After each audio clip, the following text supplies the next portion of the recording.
Olá, meu nome é Gessé, sou um dos monitores da disciplina Botânica 3. Eu vou apresentar agora o meu projeto de monitoria. Antes de entrar no assunto do projeto em si, eu acho importante salientar algumas das funções efetuadas como monitor ao decorrer da programação da disciplina.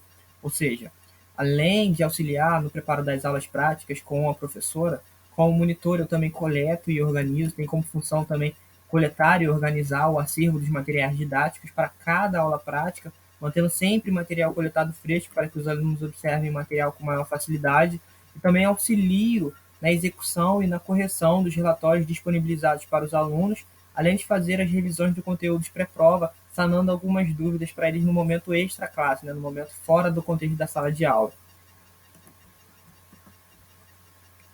Bom, agora falando especificamente do meu projeto, o tema é modelos para a compreensão dos grandes grupos de angiospermas. No caso, falarei especificamente das eudicotiledôneas.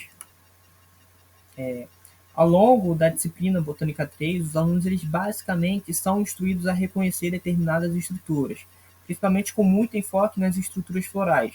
Entretanto, estas, devido a uma grande biodiversidade, a alta gama de biodiversidade, as estruturas florais são extremamente diversificadas e, por vezes, assim, geram confusão na hora da compreensão das estruturas pelos alunos. Outro problema é que, por vezes, os alunos eles não fazem uma relação entre a organização das estruturas florais que eles observam ao longo das aulas práticas com os grupos taxonômicos que foram apresentados para eles nas aulas teóricas, ocorrendo assim uma ruptura, do conhecimento entre a sistemática e a organografia devido ao enfoque maior dos alunos na morfologia externa durante as aulas práticas. Então, esse projeto ele teve como objetivo principal apresentar uma forma de auxiliar os alunos a identificarem determinados padrões florais e fazerem uma conexão direta, aos grandes grupos de angiospermas a qual eles estão de fato alocados. Para tal, foi fabricado alguns materiais didáticos em conjunto com os outros monitores da disciplina para representar os principais morfotipos florais das angiospermas. E na formulação desses modelos nós utilizamos garrafas PET e folhas de EVA. Neste caso, para representar as eudicotiledôneas, foi formulado dois morfotipos florais. Um representando o grupo das rosídeas, que são representados por flores tetrâmeras ou pentâmeras dialipétalas, pétalas livres entre si, e o tipo das asterídeas, ou seja, flores tetrâmeras ou pentâmeras com a corola gamopétala, pétalas soldadas. Bom, após a introdução do tema para os alunos, denotando-se as características de cada grande grupo pelos outros monitores também, ou seja, explicando as angiospermas basais, as monocotiledôneas e as eudicotiledôneas, foi apresentado os modelos florais em conjunto para auxiliar na compreensão e fixação da informação com os alunos. E como atividade, foi aplicado um relatório onde os alunos eles deveriam observar, esquematizar e apontar as estruturas de uma série de flores de eudicotiledôneas e, por fim, indicar, diagnosticar a qual grupo estas pertencem. Por fim, nós realizamos uma avaliação através de um quiz com os alunos, onde os monitores eles conseguem observar, nós monitores conseguem observar os erros e os acertos dos alunos, e assim conseguindo observar onde os alunos eles tiveram mais dificuldades e assim apresentar a forma correta de analisar as estruturas e sanando as dúvidas e os auxiliando a identificar as variações dos padrões morfológicos mais comuns, que a gente consegue observar. Por fim, temos como positivo que os modelos, de fato, eles auxiliam a identificar de forma geral, porém, de forma geral, o padrão floral, o padrão morfotipo floral do grupo. Entretanto, um dos aspectos negativos é que para determinados grupos ou espécies existe, de fato, certa dificuldade em algum grau de correlacionar o observado na aula prática, os observados, o que eles conseguem observar na aula prática com os modelos que nós fabricamos. Esse foi o meu trabalho. Muito obrigado pela atenção. Tchau, tchau. Olá, meu nome é Bruno Coutinho e eu fui monitor da disciplina de Linguística 16, orientado pela professora Eliane Soares de Lima, aqui na Universidade Federal Fluminense durante o ano de 2023. e eu vou apresentar um pouco sobre a minha experiência no projeto de monitoria do discurso ao texto, práticas didáticas no ensino-aprendizagem do estudo das linguagens. Esses são os itens que vão compor a minha apresentação. Primeiro, a introdução, contextualizando o conteúdo apresentado na disciplina acompanhada. Depois, a motivação e os objetivos, onde eu falo sobre o que me interessou me tornar monitor e os objetivos esperados no final do projeto. A metodologia, apresentando um resumo dos trabalhos feitos por mim enquanto monitor da disciplina de Linguística 16. E, por último, a conclusão, analisando os resultados parciais e apresentando a bibliografia. Com o início no primeiro semestre de 2023, eu estou acompanhando as turmas de Linguística 16, disciplina oferecida pelo Departamento de Linguística, como uma disciplina obrigatória para as turmas de terceiro período do jornalismo e como optativa para outros cursos da comunicação social e também para cursos de letras, na qual estudamos a semiótica discursiva, as suas concepções de texto, as ferramentas de análise oferecidas pela teoria e todo o percurso gerativo do sentido dos discursos. Nessa disciplina, os alunos aprendem a analisar os textos em seus diferentes níveis de estruturação, dando a eles uma maior bagagem e um conhecimento maior da área de estudos de texto e do discurso. Minhas maiores motivações para me tornar monitor de linguística foram, primeiramente, o grande interesse que eu tenho pela disciplina, que é a minha favorita desde o primeiro semestre do curso, a ótima oportunidade de adquirir experiência como professor, aprendendo a planejar aulas, a ministrar essas aulas e a como organizar os assuntos da maneira mais didática possível, e poder ajudar e orientar os alunos, sabendo que assim eu poderia facilitar o aprendizado deles, principalmente numa disciplina como a semiótica discursiva, que tem uma metalinguagem muito densa, muito extensa e demanda um esforço para ser entendida. Ter um monitor ajuda bastante na compreensão do conteúdo. Além disso, meus principais objetivos com o projeto são aumentar o meu conhecimento das ciências linguísticas, porque é uma área na qual eu gostaria de me aprofundar no futuro, e conhecer melhor o funcionamento do ambiente acadêmico. Os trabalhos que desenvolvi como monitor foram, além de acompanhar as aulas da professora Eliane, a realização dos plantões de dúvidas, que aconteciam de forma remota e presencial, em horários diferentes ao longo desses 2 semestres, onde eu ajudava os alunos com suas dúvidas em relação ao conteúdo das aulas, a interpretação dos textos, a bibliografia do curso, e também fazia revisões das aulas da professora, caso algum aluno tivesse perdido uma aula ou estivesse com uma dificuldade em algum ponto específico. Realizei também, com o auxílio da professora Eliane, a correção de atividades avaliativas em sala de aula. O contato com os alunos também é uma parte importante das atividades, e eles têm contato disponível comigo por e-mail, WhatsApp e também através das postagens que são feitas no Google Classroom. Os resultados desse trabalho foram uma maior facilidade dos alunos para entender o conteúdo, grande parte por ter uma maior disponibilidade de tirar suas dúvidas e maior facilidade de comunicação com a professora, e sobre informações da aula, entrega de trabalho, texto para serem lidos, etc., mediados por mim. Estou conseguindo também atingir os meus objetivos e estou aprendendo bastante, não só sobre o conteúdo das disciplinas, mas também sobre as relações com os alunos. Tem sido bem enriquecedores e contribuído bastante para minha formação como professor, já que agora estou encarando a mesma aula, não só como aluno, assistindo às aulas da professora, mas também como professor, ao organizar o conteúdo para aplicar nos plantões de dúvidas e nas aulas de revisão. Por fim, essas são as referências bibliográficas. Um abraço e até mais. Bom dia, tudo bem? Meu nome é Renan Soares e meu projeto é sobre recursos didáticos para estudos de livros, tecnologia como ferramenta na aprendizagem. A tecnologia é uma grande vilã na educação? Essa é uma discussão que vem sendo tratada e abordada entre alunos e professores, quando a questão é sobre o foco dos alunos na sala de aula, sobre a concentração no conteúdo aplicado, nas atividades propostas pelos professores. Porém, desde que a gente voltou da pandemia, tornou necessário e comum o uso recorrente da tecnologia. E é indiscutível a gente afirmar que precisamos estar em constante adaptação. Então, como o ensino de Libras das universidades é obrigatório desde o ano de 2005, com o Decreto 5.626, nós temos que refletir e buscar sempre uma atualização e uma atenção às diversas estratégias de ensino já existentes e desenvolver novas estratégias. Então, assim, buscando preparar os alunos, que sua maioria tem o primeiro contato com a Libras nessa disciplina de Libras 1.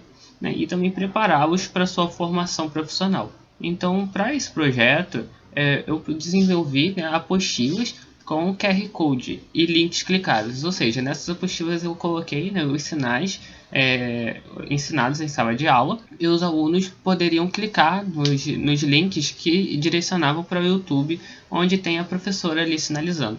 E como um reforço para uma atividade dinâmica, eu criei algumas cartas com o uso de QR Code para poder fazer algumas atividades para esses alunos. E como base a gente tem que o uso do lúdico é uma forma prazerosa dos discentes assimilarem melhores conteúdos, e também uma pesquisa de André Souza Júnior, feita pela Universidade Federal de Viçosa, onde disse que o processo de produção de material didático bilíngue possibilitou a produção de sentidos e da transposição linguística com a ajuda de recursos computacionais, da internet e de câmera de vídeo. Então essa pesquisa ela reforça, né, essa ideia de trazer essa tecnologia e de forma a auxiliar a aprendizagem da Libras. Então como que foi, né, o processo da aula? Essas aqui são algumas cartas que eu criei, né? Então ela tem a imagem do sinal, o QR Code que vai mandar para o YouTube, onde o aluno vai poder ver como esse sinal é sinalizado corretamente, e ela tem um par com a palavra em português. Então essas cartas elas podem ser usadas como um joguinho da memória, onde o aluno, ao retirar essa carta com QR Code, ele precisa sinalizar para poder continuar tentando achar o par. Ele precisa sinalizar corretamente, e se não conseguir sinalizar, ele pesquisa com QR Code ou tira dúvida com seus alunos, com seus colegas, e assim tendo uma interação dinâmica entre eles. E também uma outra forma que eu utilizei as cartas foi juntar em um baralho, né, só as cartas com QR Code, e cada aluno que puxasse a carta teria que identificar aquele sinal e fazer uma frase em Libras. E aí assim as aulas foram sendo dinamizadas, né, e os alunos foram revisando seus sinais. E em relação às apostilas, né, que é o objetivo principal desse projeto, eu tenho aqui os exemplos, né, como olha só, dias da semana, onde esse link aqui você clica e abre o YouTube com facilidade, ou então se você não tiver como clicar, você pode usar o QR Code, né, ou copiar o link e colar na área. E aqui também tem meses do ano, por exemplo, aqui tem alguns dos verbos, e aqui tem algumas frases também para os alunos poderem praticar em casa. Então os alunos que têm com a dificuldade, né, alguns alunos têm a dificuldade de enxergar o sinal e pensar numa frase, com essas frases aqui eles ficam um pouco mais fácil deles irem compreendendo, e na hora da aula de revisão de monitoria, o que eu faço? Eu pego essas apostilas, vou revisando as apostilas, e depois, no segundo momento, a gente faz a atividade com as cartas, né, com os jogos, e no terceiro momento a gente para tirar dúvidas e praticar as frases. Então os alunos que já praticaram ali entre eles, né, no joguinho das cartas, agora eles vão até ali na frente e praticam o diálogo, ou então umas frases sinalizando. Então aqui eu tenho algumas fotos, né, da apresentação. Tem aqui os alunos praticando, usando o QR Code, né? Então, e os resultados eu fiz através de formulário, né? Então no formulário eu tive a resposta de 72 alunos, e foi uma resposta muito positiva, e isso só me deu ânimo para continuar desenvolvendo o projeto. Aqui tem alguns comentários também muito positivos para os alunos. Aqui as minhas referências. E é isso, esse é o meu trabalho. Muito obrigado. Olá a todos, sou Silvia Nazaré, monitora de anestesiologia, e venho apresentar para vocês meu projeto de monitoria, ensino de reanimação cardiopulmonar, utilizando o Centro de Simulação Realística, atendimento pré e intra-hospitalar, orientado pelos professores Alessandra Sade e Estevão Braga. Falando um pouco sobre o Centro de Simulação Realística do Hospital Universitário Antônio Pedro, o UAP foi o primeiro hospital universitário do estado do Rio de Janeiro a se equipar com um centro de treinamento por simulação realística. O centro de simulação permite utilizar uma metodologia ativa de ensino, na qual os alunos são avaliados na área técnica comportamental, reproduzindo situações que fazem parte do exercício profissional. E durante os cenários práticos, os alunos podem interagir com simuladores e equipamentos médicos, disponibilizando um ambiente seguro de aprendizado. O atendimento de paciente em parada cardiorrespiratória, com a respectiva manobra de reanimação cardiopulmonar, deve ser conhecimento obrigatório de todo profissional de saúde. E o ensino de reanimação cardiopulmonar permite uma discussão sobre os fatores de risco da parada cardíaca, como isso pode ser evitado e como agir em casos de parada cardiorrespiratória, tanto em ambiente extra-hospitalar quanto intra-hospitalar. A nossa motivação e objetivos com esse projeto é aprofundar e explorar o tema, utilizando ferramentas mais dinâmicas de aprendizado, e trazer simulações de situações realísticas de manejo de parada cardiorrespiratória no ambiente intra e pré-hospitalar, através de práticas controladas, seguras e monitoradas no centro de simulação.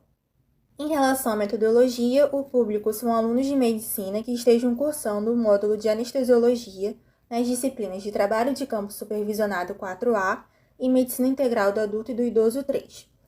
A metodologia envolve 5 etapas. A primeira etapa envolve um quiz anônimo com 5 perguntas objetivas sobre reanimação cardiopulmonar.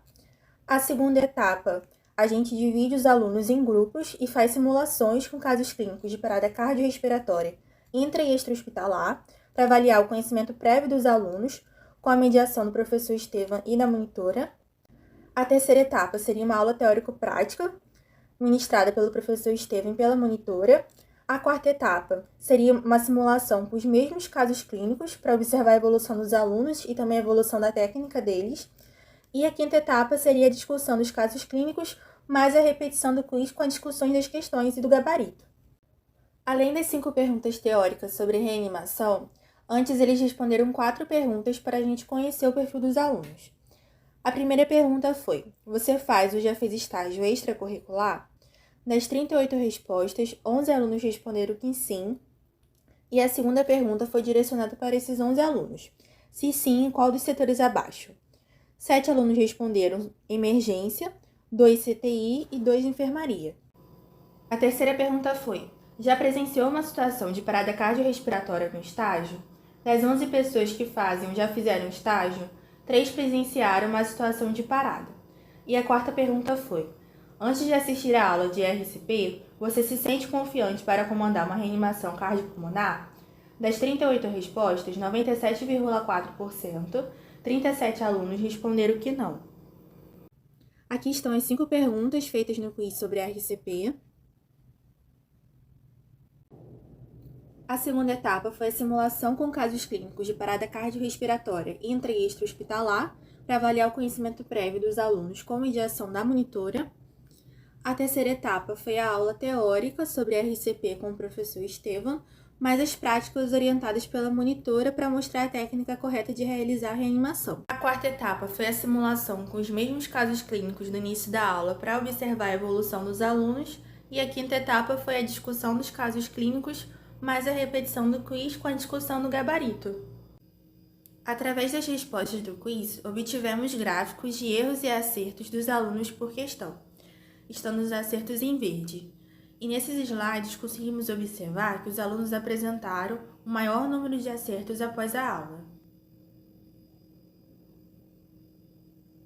Podemos concluir, então, que o uso da simulação realística funciona como ferramenta para aperfeiçoamento teórico-prático de reanimação cardiopulmonar e estímulo para os alunos aprofundarem o estudo do tema. As nossas pretensões em relação a esse projeto é desenvolver esse projeto piloto para futuramente apresentar o trabalho no Congresso Brasileiro de Anestesiologia e tentar publicações em revistas científicas. Aqui estão nossas referências. Obrigada! Olá, meu nome é Fernanda Bittencourt Santos, eu sou monitora bolsista da disciplina de Cognição, que é uma disciplina do Departamento de Psicologia e é ofertada em geral para alunos ingressantes em Psicologia, ou seja, alunos de primeiro período. Eu acho importante falar também que durante esse ano eu tive 2 professores orientadores, né? O André e o Johnny, e também que eu divido essa monitoria com uma monitora voluntária, que é a Virgínia. Eu acho que é importante porque enriquece a experiência ter mais pessoas, né?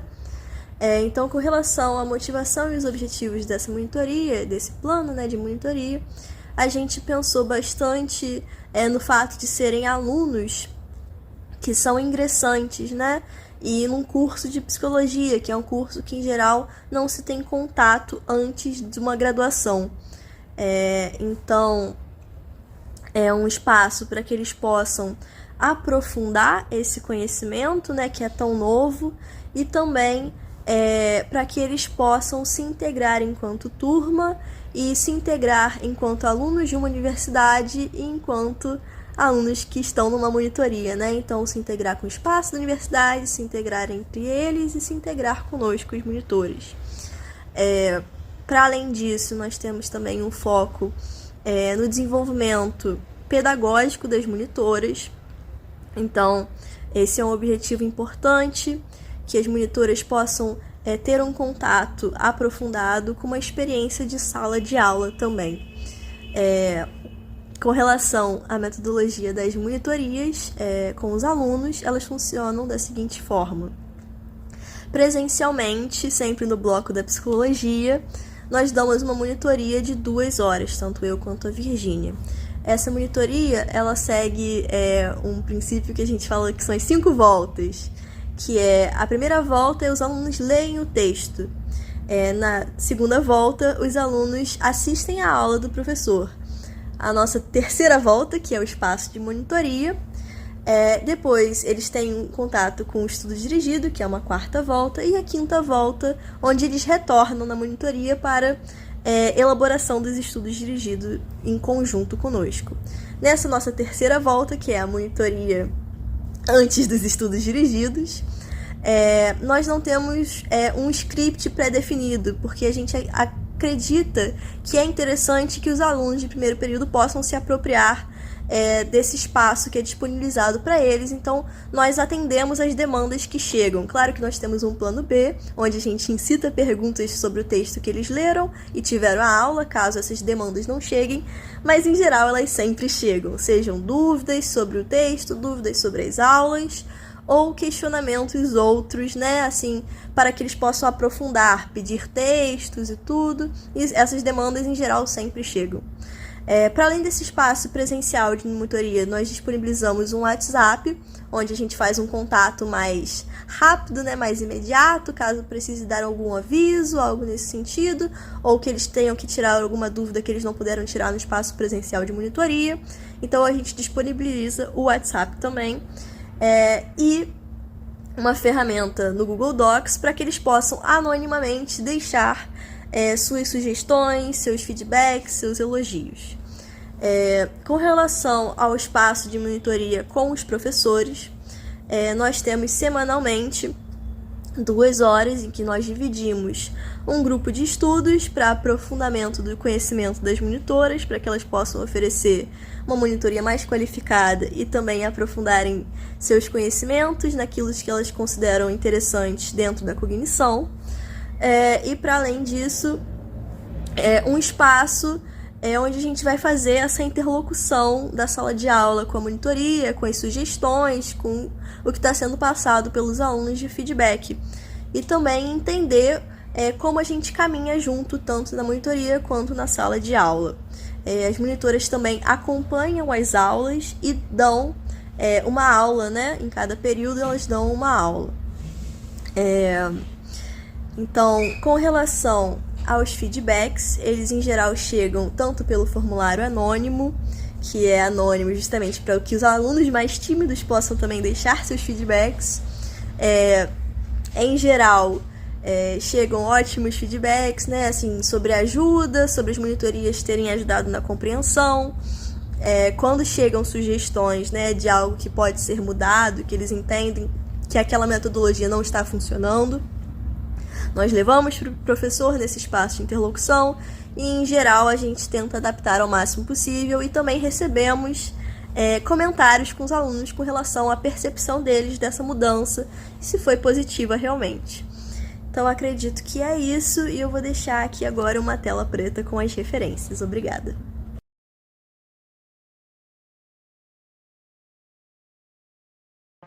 Olá, tudo bem? Meu nome é João Paulo, eu sou monitor de Epidemiologia 5 no curso de Biomedicina. Orientado pela professora Sandra Brignol, hoje eu vou apresentar no meu trabalho o uso do ChatGPT como estratégia de pesquisa crítica para os conteúdos de epidemiologia. A epidemiologia é uma ciência crucial para a saúde pública, oferecendo ferramentas para entender, prevenir e controlar doenças. No entanto, seu ensino apresenta desafios, devido à complexidade dos conceitos e à constante evolução do campo. A inteligência artificial já está transformando a educação em todo o mundo, do aprendizado personalizado ao feedback em tempo real. A IA está mudando a forma como aprendemos. Essa tecnologia pode gerar atividades e exercícios adaptados a cada aluno, com base em seu nível de conhecimento e habilidades. A IA aumenta a interatividade com experiências de aprendizado mais envolventes e personalizadas. Nosso objetivo é que a utilização do ChatGPT na disciplina de Epidemiologia 5 no curso de Biomedicina possa ser uma ferramenta eficaz para auxiliar os alunos na compreensão dos conceitos e na resolução de dúvidas, bem como para estimular a participação e o engajamento desses estudantes. Nesse sentido, a necessidade de fortalecer a educação superior é inegável e as IAs podem ser uma ferramenta muito útil. No entanto, o uso do ChatGPT no ensino superior, especialmente em disciplinas específicas como epidemiologia, ainda é muito pouco explorado. E é por isso que esse projeto acadêmico é importante, pois estamos avaliando os benefícios e os desafios do uso do ChatGPT no ensino de epidemiologia na graduação. Além disso, os alunos estão cada vez mais digitais e interessados nos avanços tecnológicos. Nesse projeto foram disponibilizados materiais didáticos preparados pelo monitor, como listas de exercícios comentadas, resumos e quiz, apoio individual e em grupos aos alunos para sanar dúvidas, desenvolvimento de tarefas, dentre outros. A utilização da inteligência artificial foi monitorada e conduzida pelo monitor, de forma que os alunos tivessem independência ao utilizar essa ferramenta, sem que vieses fossem instalados e prejudicassem os resultados. Nessa tarefa, os alunos receberam questões relacionadas à história natural da doença e tinham por objetivo estudar esse tema utilizando o ChatGPT. É importante ressaltar que a inteligência artificial utilizada aqui não teve finalidade de substituir o fator humano, seja o monitor ou a professora, mas sim servir como um facilitador e motivador no processo de ensino e aprendizagem. Concluímos que 92% dos alunos conheciam a ferramenta. Destes, 69% já haviam utilizado o ChatGPT, sendo que os temas mais pesquisados foram educação, com 88%, seguido por informações sobre saúde e bem-estar, por 55% dos alunos. De acordo com a literatura, o mais importante no chat, que diferencia respostas corretas de respostas com conteúdo duvidoso, é o comando utilizado. Por isso, perguntamos aos alunos qual prompt eles inseriram. Isso foi diretamente relacionado ao resultado. Por exemplo, comandos ou perguntas curtas retornaram respostas simples e sem muito conteúdo. Ao contrário, perguntas mais elaboradas resultaram em respostas mais complexas. Pedimos ainda que os alunos comparassem essas respostas com o material didático e dissessem o quanto confiavam na IA. A maioria dos alunos considerou um índice de confiança de 3, em uma escala de 5. Por fim, pedimos que os alunos corrigissem a resposta fornecida pelo ChatGPT, tendo como base o material didático fornecido pela monitoria. E, surpreendentemente, a maioria deles corrigiu o texto apenas complementando o que a inteligência artificial já tinha fornecido, sem inserir informações importantes que essa IA não havia abordado e sem utilizar a capacidade de síntese inerente do ser humano.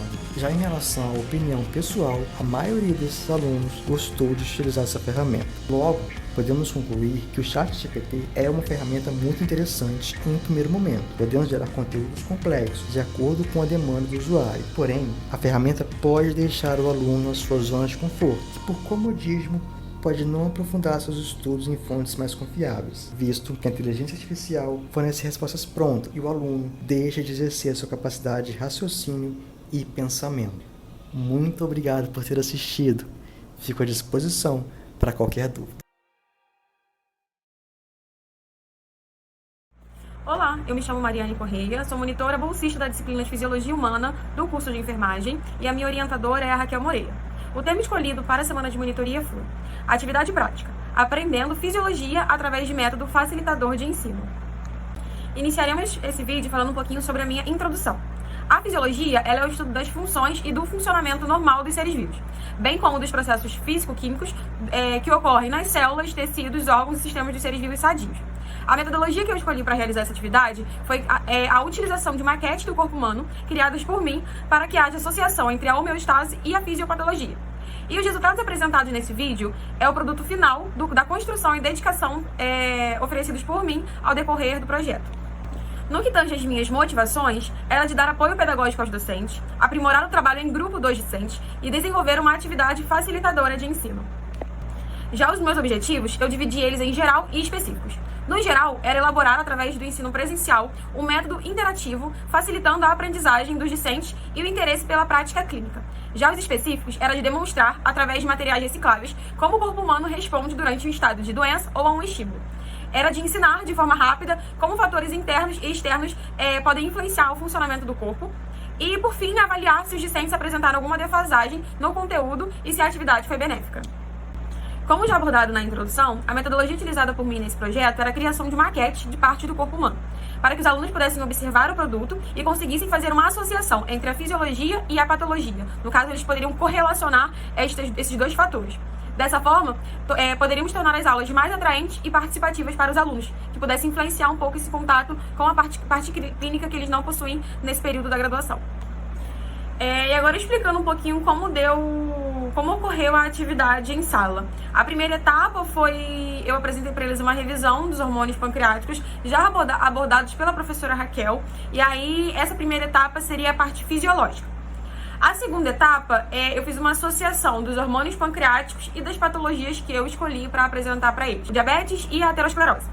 Na terceira etapa, era a demonstração, da patologia escolhida utilizando a maquete da doença. Então, à medida que eu ia explicando como o diabetes influencia as nossas paredes arteriais e o resultado disso, ser o acúmulo de lipídios, que formam a aterosclerose, eu ia demonstrando para eles essas fases utilizando a maquete. Então, nós tivemos 5 fases, além da última fase que eu demonstrei para eles como ocorre a criação do coágulo. Então, foram 6 etapas aí foram 6 fases nessa etapa da atividade.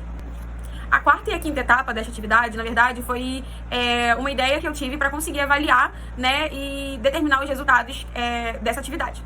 A etapa 4, então, consiste em um quiz, um quiz utilizando esse aplicativo, que continha 10 perguntas sobre os temas que eu abordei nos slides durante a atividade.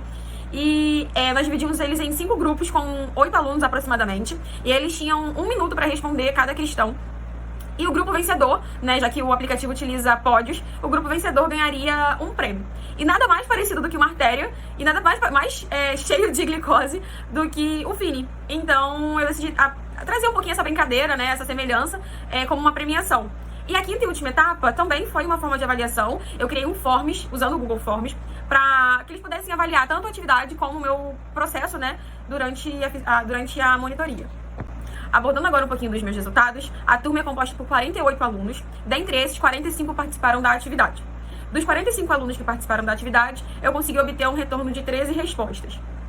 Dentre esses 45 alunos que realizaram a atividade, nós obtivemos um retorno positivo de 88% de acertos. Eu demonstro para vocês agora através dessa tabela, que é uma tabela retirada direto do aplicativo. E aí vocês conseguem avaliar também o número de acertos e erros que os alunos tiveram durante a atividade. Demonstrando, portanto, que a utilização de maquete realmente pode auxiliar os alunos nesse aprimoramento, como um aprimoramento, como uma forma facilitadora para que eles pudessem entender melhor o conteúdo que foi ministrado. Por fim, eu não poderia deixar de trazer para vocês os comentários que foram disponibilizados no Google Forms pelos alunos, como, por exemplo, o quanto esse método ajudou a fixar o conteúdo, ou que a aula foi incrível, ou que a atividade foi mais lúdica para eles poderem compreender o conteúdo, já que é um conteúdo maçante, principalmente para os alunos que estão iniciando aí a vida acadêmica. Então, não teria resultado mais positivo do que ouvir de quem realizou a atividade, de quem participou da atividade, esses comentários positivos. Então, ele também é uma forma de resultado e é uma forma da gente entender também um pouquinho a visão dos alunos diante das atividades que são realizadas em sala.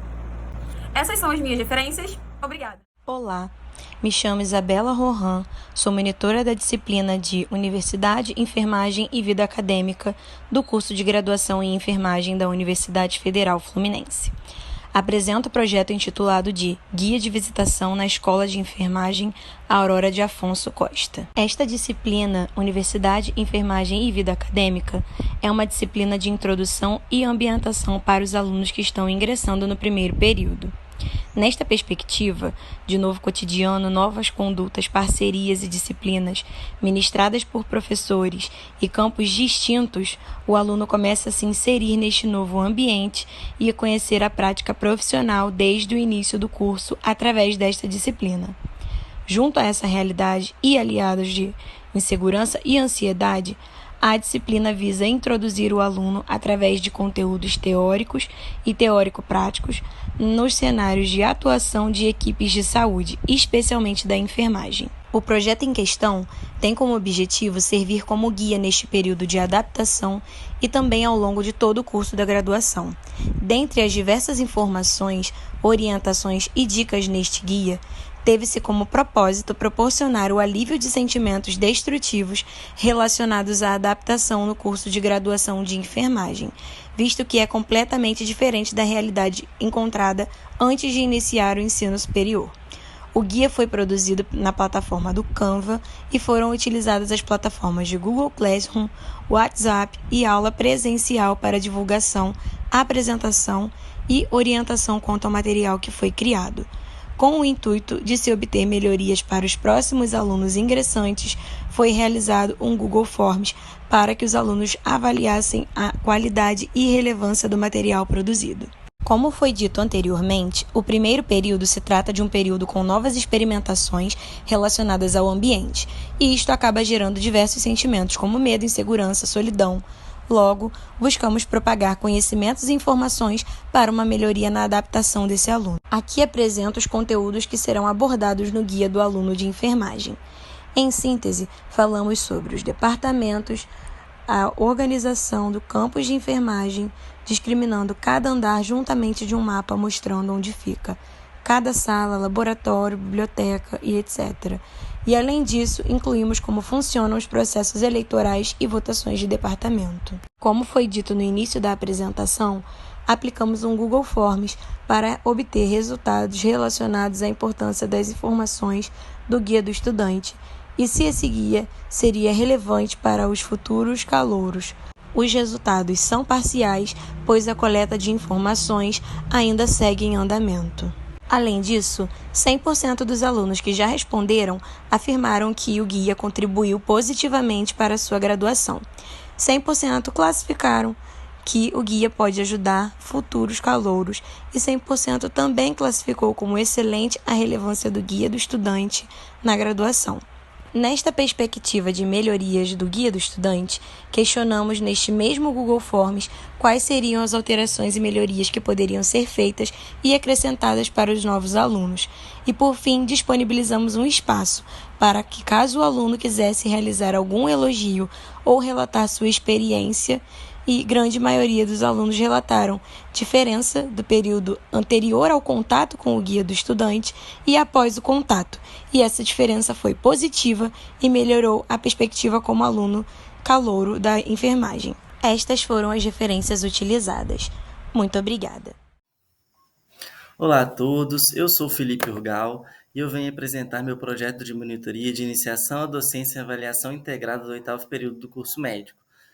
Associado à coordenação da Faculdade de Medicina e orientado pelo professor Carlos Faria e Sandra Fonseca. Eu gostaria de começar introduzindo, falando sobre a dificuldade do estudo da medicina como um assunto integrado. São muitos assuntos, doenças, mecanismos, particularidades, e na maioria das vezes são passados para a gente de forma isolada. E dessa forma, a gente enfrenta a dificuldade de entender toda a complexidade que é estar diante de um paciente onde as doenças elas coexistem e se influenciam, né? Principalmente no Hospital Antônio Pedro, onde atendemos os mais complexos pacientes com as mais diversas comorbidades. Então, o 8º período da faculdade é o último antes do internato. Então, o mais importante é que ele consegue integrar da melhor forma possível o conteúdo entre si, né? Estimulando nos alunos o raciocínio clínico adequado, o manejo, a exploração dos diagnósticos diferenciais e também a conduta. Para que isso seja feito da melhor forma, a gente tenta, durante a monitoria, corrigir a fragmentação do raciocínio clínico, construir, aplicar e discutir os mais diversos casos para preparar os alunos para uma fase onde vai ser exigido esse tipo de raciocínio, que é o internato, né? É o último ciclo da faculdade, a gente vai estar diretamente em contato com os pacientes do Antônio Pedro, e esse tipo de raciocínio é cada vez mais importante. Então, a gente organizava as atividades com os assuntos elaborados durante o 8º período, né? Junto com os professores, a gente apresentava de forma presencial os casos clínicos, tanto dos estudos dirigidos quanto das avaliações, de forma que os alunos trabalhassem a interpretação da anamnese, do exame físico, explorassem os exames complementares e analisassem criticamente diagnósticos diferenciais e também a conduta, que vão desde a vigilância epidemiológica, notificações, atestados de óbito, até o tratamento propriamente dito. O mais legal dessa parte é que os professores que participam da discussão trazem experiências da prática e acabam enriquecendo ainda mais a atividade. Além disso, os professores do período, eles participam das elaborações das questões da prova junto com a gente, e a todo instante eles fazem as ponderações, os ajustes e o que é esperado dos alunos diante de um paciente como o daquele caso clínico trabalhado, né? E nós, monitores, a gente auxiliava na elaboração dessas avaliações e principalmente os estudos dirigidos, né? E aqui eu trouxe imagem dos resultados que os alunos obtiveram, né? Um desses estudos dirigidos que a gente aplicou, a possibilidade de entrar com recurso, né? De discutir alguma questão e também o feedback enviado para eles. A gente que fazia essa correção. E a nota dessas atividades, elas davam aos alunos até 1 ponto na próxima avaliação integrada que era aplicada na próxima semana. Para concluir, a gente sabe que hoje a gente não enxerga somente a doença de alguém, né? A gente precisa entender que estar diante de um ser humano envolve também a complexidade e individualidade de cada um, de forma a compreender tudo que faz dele o que ele é, né? Então, a monitoria, ela vem para trazer esse tipo de entendimento. Elaborar hipóteses, discutir os casos, avaliar tratamentos e traçar uma conduta, né? Para que, então, sejam formados os melhores médicos aí. Para terminar, eu gostaria de agradecer ao professor e orientador Carlos pelo exemplo de profissional, por fazer tudo da melhor forma e ainda assim fazer bem feito. A professora Sandra, pelos puxões de orelha, profissionalismo e postura. Por fim, a monitora Marina, que dividiu comigo esse desafio, que é a docência durante o 8º período, e não poderia deixar de agradecer também a todos os outros professores pelos conhecimentos compartilhados. A todos, meu muito obrigado, e essas são as nossas referências. Olá, meu nome é Juliana Albino, eu sou monitora da disciplina de Nutrição Clínica 1, ministrada pelas professoras Graziele, Liv e Ludmila. Vou apresentar o projeto com o tema Rumo à Saúde Hepática, Estratégias Didáticas no Manejo Nutricional das Doenças Hepáticas. De forma bem introdutória, as doenças hepáticas são um desafio para a saúde pública no Brasil, com uma prevalência crescente nas últimas décadas. Então, segundo o Ministério da Saúde, cerca de 30% da população apresenta esteatose hepática não alcoólica e 30 milhões de brasileiros apresentam alguma doença do fígado, como hepatites virais, cirrose e câncer de fígado. E essa maior incidência está intrinsecamente relacionada aos hábitos e estilo de vida ocidentais, então o consumo excessivo de ultraprocessados, bebidas alcoólicas, sedentarismo.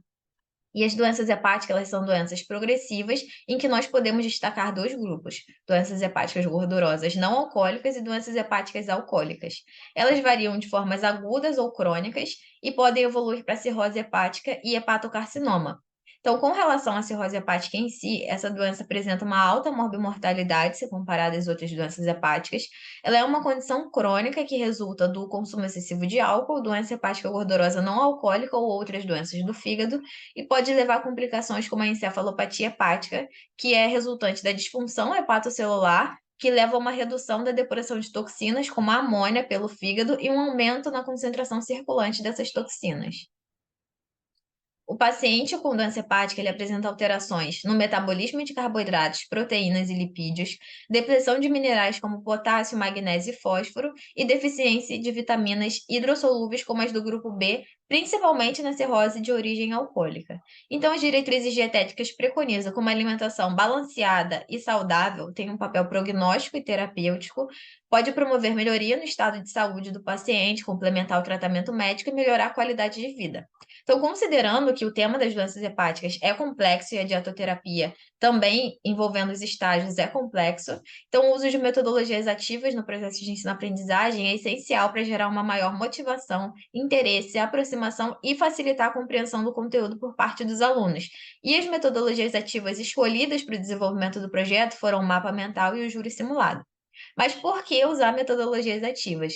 Elas são fundamentais no desenvolvimento cognitivo, podem gerar maior fixação e de forma mais efetiva. Então, como eu falei, o tema das doenças hepáticas é complexo. As doenças apresentam estágios, uma doença pode levar a outra e chegar na doença no estágio terminal. E isso é complicado de se entender na prática. Então, o mapa mental, ele estimula a memória, a criatividade, a capacidade de síntese e a participação ativa, e o júri simulado estimula a autonomia na exposição de argumentos e ideias, já que o próprio aluno é responsável por buscar as referências e embasar sua argumentação, e estimula o diálogo e o respeito. Então, essas metodologias ativas podem facilitar o processo de ensino-aprendizagem.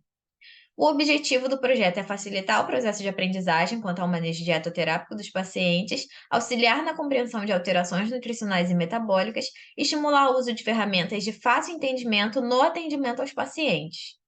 Então, no primeiro semestre, foi feita a elaboração do mapa mental sobre a dietoterapia nas doenças hepáticas, a apresentação seguida de discussão e sessão de dúvidas com os alunos e a aplicação de um Google Forms contendo 4 questões de dietoterapia para avaliação dos conhecimentos adquiridos. Aqui tem uma imagem de como o mapa mental foi elaborado. No segundo semestre será realizado o júri simulado sobre o uso de proteínas na encefalopatia hepática, a apresentação do mapa mental, que vai ser uma forma de elucidar o que foi discutido durante o júri simulado, um guia de orientações nutricionais e de estilo de vida para pacientes com doença hepática gordurosa não alcoólica, que vai ser um material didático, bem prático, e um Google formulário para avaliar o nível de relevância das metodologias ativas. Como resultados parciais, no primeiro semestre, as respostas no Google Forms foram 90% de acerto na questão 1, 95% na questão 2, 100% na questão 3 e 100% na questão 4. Já a avaliação dos alunos quanto à apresentação do mapa mental foi feita através da participação, da interação, da proatividade e apresentação de dúvidas. Os alunos foram muito participativos nessa apresentação, levaram dúvidas, foram proativos. E já com relação ao segundo semestre, as atividades ainda não foram realizadas, mas é esperado que essas metodologias ativas possam facilitar o entendimento e gerar uma maior aproximação com o tema, que é um tema complexo. Aqui são as referências. Muito obrigada pela atenção. Olá, meu nome é Cristiane Vicente e irei apresentar sobre a minha monitoria em processos de fabricação por usinagem.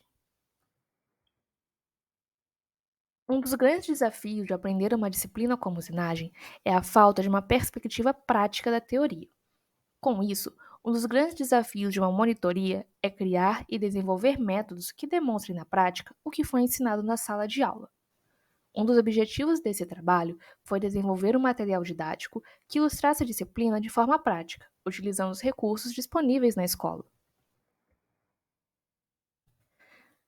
Como motivação e objetivos, busquei apoiar o sucesso acadêmico, auxiliando os estudantes a passarem na disciplina, oferecendo suporte e conhecimento, buscando inspirar e incitar o interesse dos alunos pelo tema, buscando demonstrar a importância da usinagem no mundo e, dessa forma, estimulando futuros estudos e carreiras na área. Busquei também desenvolver habilidades de ensino e pesquisa e, consequentemente, me preparar para o segmento da carreira acadêmica.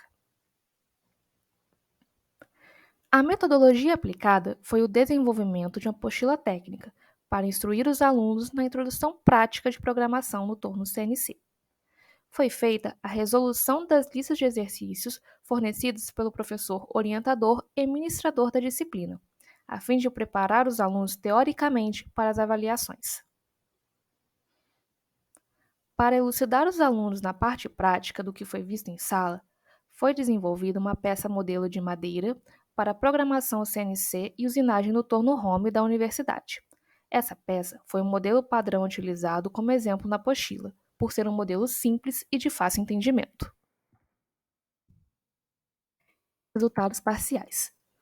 O engajamento e interesse dos alunos pelo tema aumentou exponencialmente conforme a continuidade dos atendimentos no decorrer do período letivo. Conforme iam acontecendo os encontros de monitoria, os alunos se interessavam mais e me procuravam mais frequentemente, com mais perguntas e maior vontade de aprender. No quesito acadêmico, todos os alunos que frequentaram a monitoria ou tiraram dúvidas no formato online tiveram sucesso ao serem aprovados na matéria. Cerca de 15 alunos participaram da minha monitoria durante o semestre, correspondendo a mais ou menos 50% da turma, e todos eles obtiveram sucesso na disciplina. Resultados pessoais. A monitoria envolve gerenciamento de tempo, para cumprir minhas responsabilidades próprias, além de dedicar tempo para os alunos. A experiência prática foi uma enorme preparação para minha carreira acadêmica. Ao explicar conceitos e perguntas, desenvolvi minha habilidade de comunicação. Ao liderar pequenos grupos de alunos, desenvolvi habilidades de liderança e tomada de decisões. A necessidade de explicar o conteúdo aos alunos aprofundou ainda mais o conhecimento próprio sobre o tema. E, no geral, pude perceber que, assim como na pirâmide de aprendizagem, praticar e ensinar realmente consolida nosso conhecimento e nos tira da zona de conforto do aprendizado passivo, onde nem sempre alcançamos um nível de aprofundamento em determinado tópico. Com isso, eu finalizo a minha apresentação e eu agradeço vocês por toda a atenção.